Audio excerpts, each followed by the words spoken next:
Hello students, ये video class 12 students के लिए है। Class 12 CBSE। इस वीडियो में हम लोग बात करेंगे प्रोबेबिलिटी के बारे में।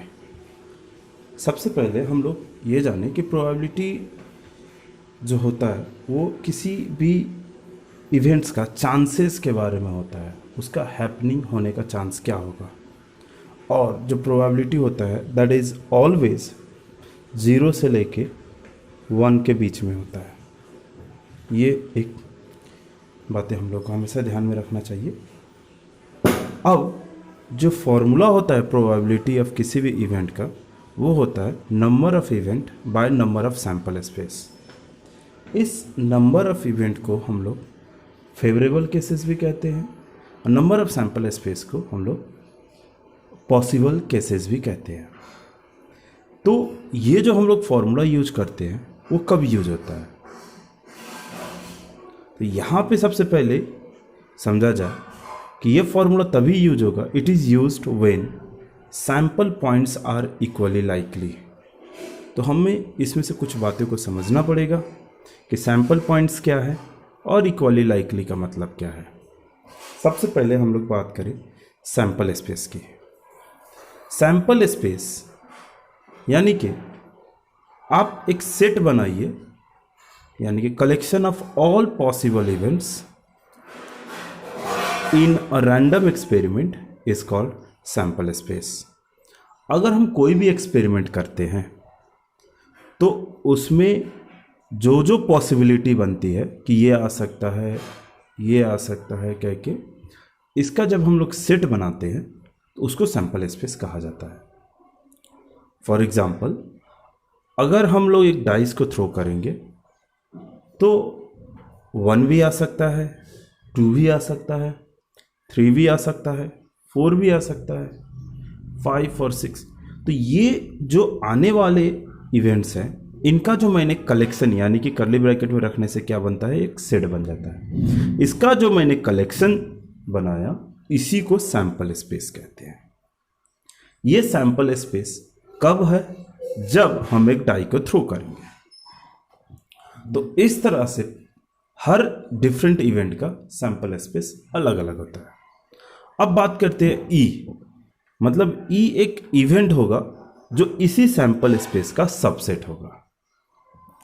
तब हम बात करेंगे कि इस इवेंट ई का होने का प्रोबेबिलिटी क्या होगा।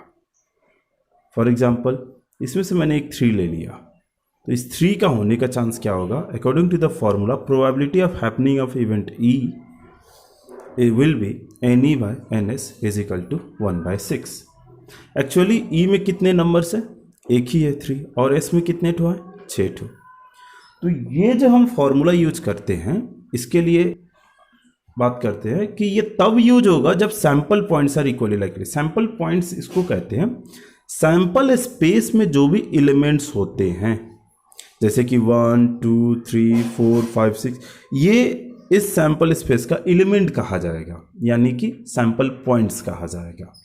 तो ये जो जितने भी एलिमेंट्स हैं अगर सबका प्रोबेबिलिटी बराबर हो, यानी कि इक्वली लाइकली, सबका प्रोबेबिलिटी बराबर हो, तभी हम ये फॉर्मूला लिखते हैं। हम लोगों को पता है कि 1 आने का चांस उतना ही होता है, 2 आने का चांस उतना ही होता है एक डाई को रोल करने से। तो अब ये बराबर होने के कारण हम लोग ये फॉर्मूला यूज करते हैं। अगर किसी में 1 आने का चांस और 2 आने का चांस अलग अलग बनता है, दैट इज बायस्ड डाई होते हैं, तो ये फॉर्मूला यूज नहीं कर सकते। चलिए आगे बात करते हैं।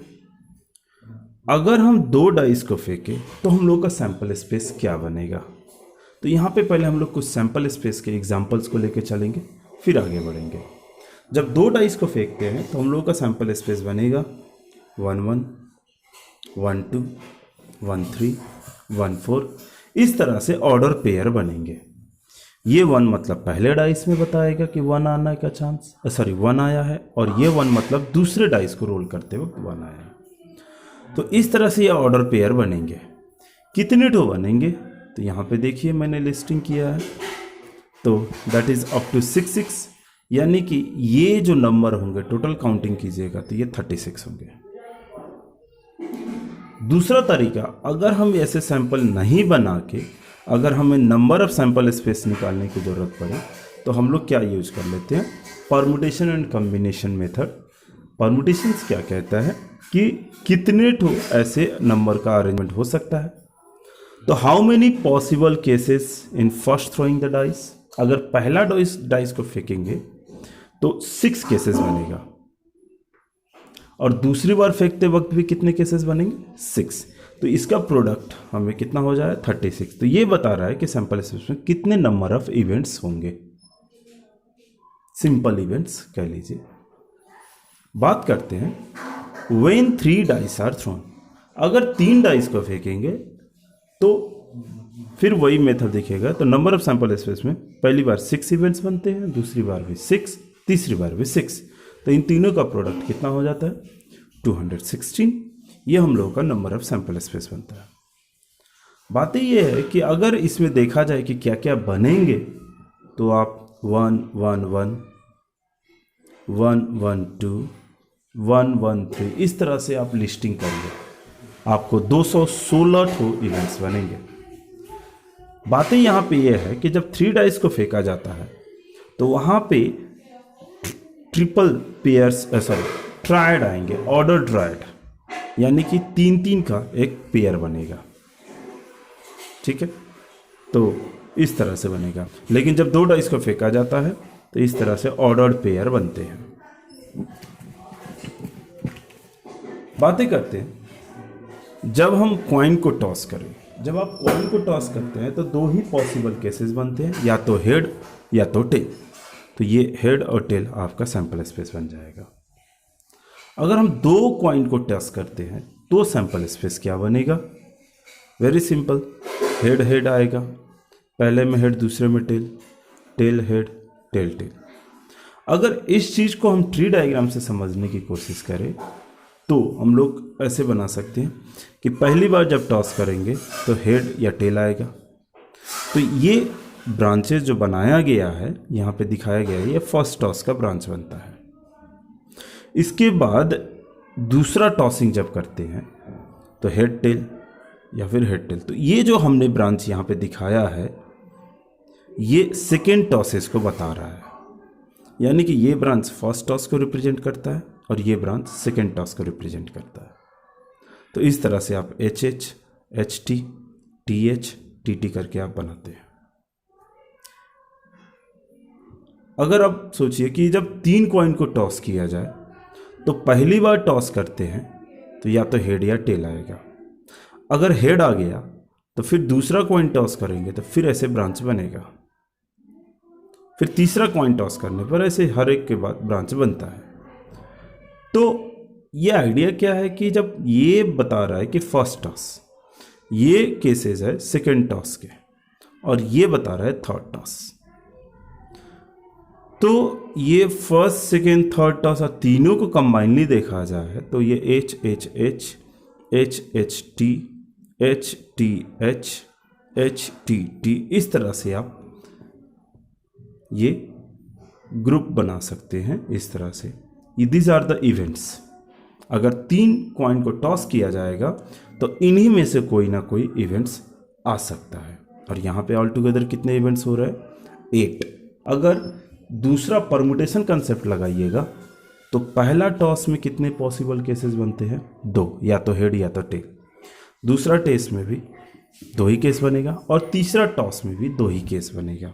तो ये ऑल टुगेदर 8 केसेस बनेंगे। तो इस तरह से जितना बार हम प्रोसेस करते हैं, अगर उसका ट्री डायग्राम बनाइएगा तो फर्स्ट प्रोसेस का फर्स्ट ब्रांचेस, सेकेंड प्रोसेस उसके बाद, थर्ड प्रोसेस उसके बाद, इस तरह से ब्रांचेस बढ़ता है। अगर हम उसका काउंटिंग करने की कोशिश करेंगे तो परमुटेशन का कंसेप्ट ये कहता है कि फर्स्ट में कितने केसेस बनते हैं वो लिखिए, सेकेंड में कितने बनते हैं और थर्ड में, इनका प्रोडक्ट आपका बन जाएगा 8 इन सिंपल केसेस में। अब हम लोग बात करते हैं कि अगर 4 कॉइन को टॉस किया जाए तो 4 कॉइन को टॉस किया जाए तो आप ब्रांचेज पिछली बार की तरह बना सकते हैं। लेकिन अगर ये सोचा जाए कितने नंबर ऑफ सैंपल पॉइंट्स होंगे या फिर सैंपल स्पेस में कितने नंबर ऑफ एलिमेंट्स होंगे, तो फर्स्ट टॉस में 2 केसेस, सेकंड में 2, थर्ड में 2, फोर्थ में 2, इस तरह से 16 केसेस बनेंगे। यहां पे एक और एग्जांपल लिया गया है जिसमें if a coin is tossed and then a die is thrown, मतलब एक क्वाइन को टॉस किया गया है और उसके बाद एक डाई को फेंका गया है। इन दिस केसेस कि सबसे पहले जब हम क्वाइन को टॉस करते हैं तो या तो हेड या तो टेल आएगा, और जब हम डाई को रोल करते हैं तो हमारा 1 2 3 4 5 6 आएगा। यह फर्स्ट केस को रिप्रेजेंट कर रहा है क्योंकि पहली बार क्वाइन टॉस किया और दूसरी बार हमने डाई को थ्रो किया। अगर देखा जाए तो पहली बार में हम लोगों का 2 ही इवेंट्स बनता है, और जब डाई को रोल करते हैं तो पॉसिबल केसेस 6 आते हैं। तो इस तरह से 2 × 6 यानी कि 12 बन गया सैंपल स्पेस। अगर हम इसका सैंपल स्पेस बनाने की कोशिश करेंगे तो ये H1, H2, H3, H4, H5, H6 ये रहा लिस्टिंग, और फिर T1, T2, T3, T4 ये सब लिस्ट में दिखाई देंगे।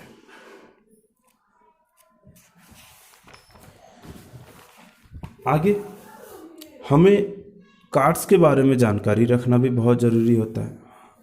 वैसे पहले से आप लोगों को पता होगा, फिर भी रिकॉल के लिए कार्ड्स के टोटल नंबर 52 होते हैं, जिनमें ब्लैक और रेड कलर के 2 ग्रुप होते हैं। ब्लैक कलर के कार्ड्स 26 होते हैं और रेड कलर के कार्ड्स भी 26 होते हैं। ब्लैक कलर के कार्ड्स में 2 कैटेगरी होता है, एक स्पेड का और एक क्लब का। रेड कलर कार्ड में आपको हार्ट और डायमंड कह के 2 कैटेगरी मिल जाएंगे। जो स्पेड होता है उसको हम लोग सूरत कहते हैं, क्लब को चीड़, हार्ट को पान, और डायमंड जो होता है उसको ईट कहते हैं। That is the shape like this, ऐसा होता है। हर कैटेगरी में आपको 13 कार्ड्स दिखेंगे, जैसे कि स्पेड में 1 का होगा, 2 होगा, 3 होगा, एक कार्ड ऐसा होगा जिसमें 4 लिखा होगा, एक कार्ड में 5 लिखा होगा। इस तरह से कार्ड्स दिखाई देंगे। उसके बाद आते हैं जैक। जैक यानी कि इसको हम लोग गुलाम कहते हैं। इसमें फेस होता है। क्वीन यानी जिसको हम लोग रानी कहते हैं, और किंग यानी कि जिसको हम लोग राजा कहते हैं। तो अब देखा जाए तो ये तीनों कार्ड में फेस होता है, दैट्स वाई ये फेस कार्ड्स कहलाते हैं। तो ये 3 ही होते हैं, लेकिन हर कैटेगरी में यानी कि इन चारों कैटेगरी में होने के कारण फेस कार्ड्स 3 × 4 यानी कि 12 होते हैं। नंबर कार्ड देखा जाए तो नंबर कार्ड एक का जो होता है ना ही नंबर कार्ड होता है और ना ही फेस कार्ड होता है। नंबर कार्ड 2 से शुरू होता है। एक का में आपको ए लिखा रहता है, कोई नंबर नहीं लिखा रहता है। 2 से लेकर 10 तक हमारा 9 ठो कार्ड हो जाते हैं, और ऐसे 9 ठो 4 ठो चारों ग्रुप में देखा जाए तो 36 बन जाते हैं। तो ये हम लोग का कार्ड्स के बारे में हो गया। क्वेश्चन प्रोबेबिलिटी पूछेगा तो हम लोग इस आइडिया के बेसिस पे आगे बढ़ेंगे। अब बात करते हैं एक्सपेरिमेंट और रैंडम एक्सपेरिमेंट क्या होता है। देखिए, एक्सपेरिमेंट मतलब कोई भी प्रोसेस को कहा जाएगा। कोई भी हम लोग काम करते हैं, दैट इज द एक्सपेरिमेंट। लेकिन रैंडम एक्सपेरिमेंट उसे कहेंगे जिसमें हम लोग काम का रिजल्ट फिक्स ना कर सके। हाँ, क्या क्या आएगा, there is some possible cases, कुछ पॉसिबल केसेस तो होंगे, लेकिन यही होगा कह नहीं सकते। फॉर एग्जाम्पल, अगर एक बैग में 5 बुक्स रखे गए हैं, physics, chemistry, math, bio, English, 5 book रखे गए हैं। अगर कोई बैग में देख के निकालेगा और वो चाहता है कि फिजिक्स बुक को निकाले, तो वो फिजिक्स ही निकालेगा, क्योंकि वो देख के निकाल रहा है। तो ये तो एक प्रोसेस तो हुआ, वो तो कुछ कर रहा है, बुक को बैग से निकाल रहा है, बट ये रैंडम प्रोसेस नहीं कहा जा सकता। It is not a random experiment. अगर वो बिना देखे निकाले तो वो विश तो फिजिक्स बुक का कर रहा है, लेकिन इंग्लिश बुक भी निकाल सकता है, मैथ बुक भी निकाल सकता है, क्योंकि वो बिना देखे निकाल रहा है। तो इन दिस केस यहाँ पे रैंडम एक्सपेरिमेंट कहा जाएगा, और रैंडम एक्सपेरिमेंट होगा तो प्रोबेबिलिटी की बातें किया जा सकता है। नहीं तो अगर देख के निकालेगा तो वहाँ पे क्या प्रोबेबिलिटी बताएंगे, क्योंकि वो देख के प्रोसेस कर रहा है, फिजिक्स निकालना चाहता है तो फिजिक्स ही निकालेगा। तो मेरा मतलब ये है द एक्सपेरिमेंट जिसमें रिजल्ट फिक्स ना कहा जा सके, जैसे कि बैग से बुक निकाल रहा है तो फिजिक्स भी निकल सकता है, केमिस्ट्री भी निकल सकता है, मैथ भी निकल सकता है। कौन कौन निकलेगा ये जरूर पता है, लेकिन एग्जैक्टली कौन आएगा ये नहीं पता। ऐसे एक्सपेरिमेंट को रैंडम एक्सपेरिमेंट कहते हैं, यानी कि बिना देखे जब वो निकालेगा तो रैंडम एक्सपेरिमेंट कहा जाएगा, और उसी को हम लोग ट्रायल कहेंगे। ट्रायल यानी कि रैंडम एक्सपेरिमेंट। ये फॉर्मूला पहले भी हम लोग जानकारी में रख ले कि प्रोबेबिलिटी ऑफ इवेंट ई जो होता है that is the favourable cases और बाय टोटल केसेस। इसी फेवरेबल केसेस को हम लोग एन ई कहते हैं और टोटल केसेस को हम लोग एन एस कहते हैं। और ये रैंडम एक्सपेरिमेंट में फॉर्मूला ये रहता है। अब हम लोग बातें करते हैं म्यूचुअली एक्सक्लूसिव इवेंट्स। कौन से इवेंट्स को म्यूचुअली एक्सक्लूसिव कहा जाता है? अगर E and F are two events of sample space S, sample space का हमने दो सबसेट बनाया। ये जो सबसेट है इसमें अगर कोई भी इंटरसेक्शन नहीं मिलता है, यानी कि their intersection is empty set, then E and F are called mutually exclusive events कहते हैं। ठीक है, सेट के भाषा में इनको डिसजॉइंट सेट कहा जाता है, यानी कि डिसजॉइंट सेट को ही प्रोबेबिलिटी की बात करेंगे तो हम लोग म्यूचुअली एक्सक्लूसिव इवेंट्स कहते हैं। बस वही बात है, नाम बदल जाता है यहाँ पे आके। अब प्रोबेबिलिटी, इसका फायदा क्या होता है कि अगर ये म्यूचुअली एक्सक्लूसिव है यानी कि इंटरसेक्शन फाई है तो इनका प्रोबेबिलिटी कितना होगा? 0। ये हम लोग का फायदा हुआ। और एक फॉर्मूला हम लोग जानते हैं कि probability of A union B बराबर probability of A plus probability of B minus probability of A intersection B. तो अगर ये म्यूचुअली एक्सक्लूसिव है तो ये ए इंटरसेक्शन बी का प्रोबेबिलिटी क्या लिख सकते हैं? 0। इन दैट केस हम लोग probability of A union B लिख सकते हैं probability of A plus probability of B, अगर A and B are mutually exclusive events है तो। और ये जो लिखा गया है ये सेट से ही फॉर्मूला आता है, और ये फॉर्मूला भी प्रोबेबिलिटी में जो लिखा गया है वो सेट थ्योरी से ही बनता है। अब हम लोग बातें करते हैं इक्वली लाइकली इवेंट्स। पहले भी बातें कर चुके हैं, वो इवेंट्स जिसका प्रोबेबिलिटी बराबर हो, इक्वली लाइकली। जैसे कि प्रोबेबिलिटी ऑफ ई और प्रोबेबिलिटी ऑफ एफ, अगर दो इवेंट है ई एंड एफ और दोनों का प्रोबेबिलिटी बराबर है तो उसको इक्वली लाइकली इवेंट्स कहते हैं।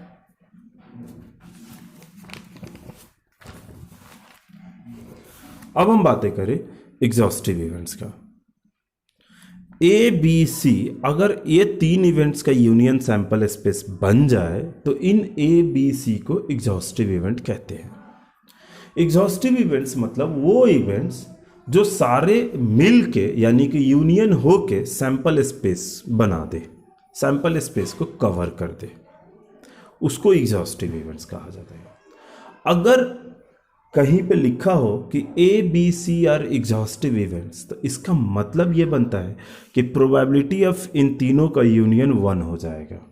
ये हम लोगों का नोट्स हो गया। मतलब अगर एग्जॉस्टिव तब ये बनता है कि उनका यूनियन 1 लिखना है हम लोगों को। उसके बाद हम लोग बात करते हैं, कुछ रिकॉल करते हैं फॉर्मूला का। ये फॉर्मूला ऑलरेडी हम लोग देख चुके हैं आगे भी। और ये probability of A union B union C, अगर 3 होता है तो probability of A plus probability of B plus probability of C minus probability of A intersection B minus probability of B intersection C minus probability of C intersection A plus probability of A intersection B intersection C. तो ये हम लोगों का previous revision हो गया। अब आगे हम लोग कंडीशनल प्रोबेबिलिटी की ओर बढ़ेंगे इन नेक्स्ट वीडियो में। Thank you.